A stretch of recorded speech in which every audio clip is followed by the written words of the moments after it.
Ես կուզենամ, որպեսզի դու դիմեիր մեր երիտասարդությանը,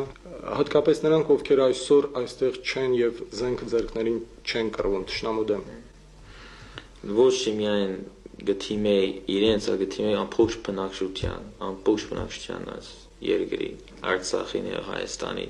մասնակցին այս բայկարի մեջ ամեն մեկը թերմը պետք է կատարի, ինչ որ կնա պետք է ընե։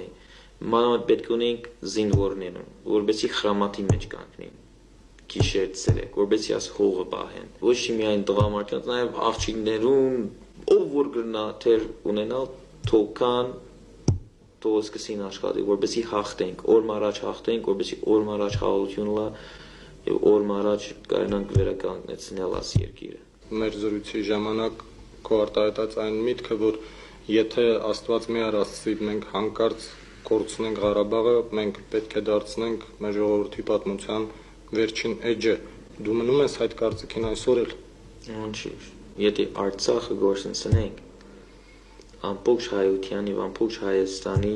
ապակային վրա շատ բացասական ձևով պիտի ազդե եւ